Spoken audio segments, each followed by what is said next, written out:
what do you think of that, Joshua, given your experience in the FBI about shifting resources? Now, I will point out for perspective, we were having a conversation last hour about potential cyber threats, and our guest there is a retired general who worked on cyber, said he didn't think Iran would really be motivated to go down roads like this because of what's happening. They're going to want to keep the ceasefire in place, and they know what would happen if they did something in cyber that was serious right now. Maybe the same thing applies here. Joshua, what do you think of that? And also Rich's reporting on resources for the FBI.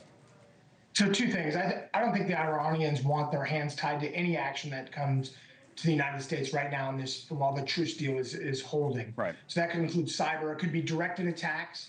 They don't want to have their hand caught in any of that. And like they were over a decade ago, more than 15 years ago, with the attempted assassination of the Saudi ambassador in Washington, D.C. So these threats are not new. And so they don't want to have that. The concern is somebody that is a splinter group, somebody that has ideology, support to Iran, that goes off and does their own thing, does a kinetic attack here in the homeland. We've watched anti-Semitism on the rise. We've watched a lot of things happen on our college campuses that were spurred by that type of ideology. So the shifting of resources. These are complex matters. And there's a reason the FBI is a lead in the counterterrorism work inside the United States. They work side by side in cyber. You cannot just move resources, shift them back and forth, and expect to keep your eye on the ball. I commend them for doing that, but they should let the immigration officials handle immigration, and they should focus on the national security issues that they're the lead for. Rich, did you pick up anything on that lone wolf concern, essentially, that Josh was talking about, or rogue actor that's not sponsored by the state being something that that's really would be hard to track, you would think?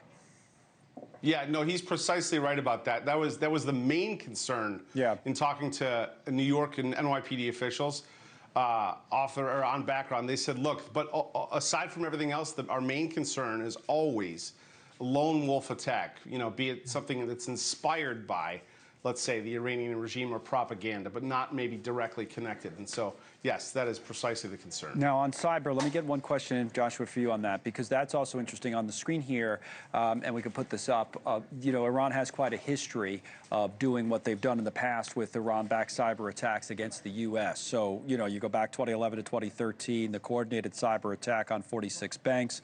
2021, FBI blamed Iran for the cyber attack on Boston Children's Hospital. There was in 2023, the critical infrastructure using unseen malware that was targeted, and then again in 2023, the hacker booster station at the Municipal Water Authority.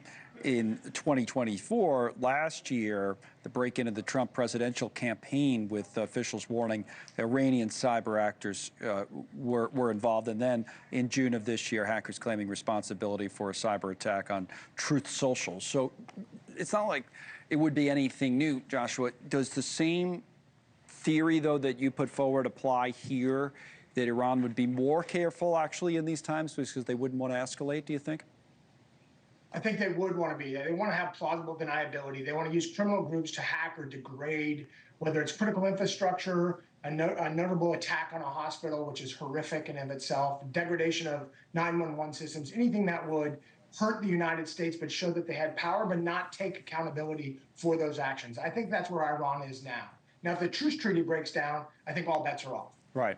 So, and would this be the direction, you think, Joshua, that they would turn first? I mean, just because they have the history in terms of cyber and a place, and if so, are we ready for it? What about the FBI and other agencies in terms of capability in fighting back and protecting us?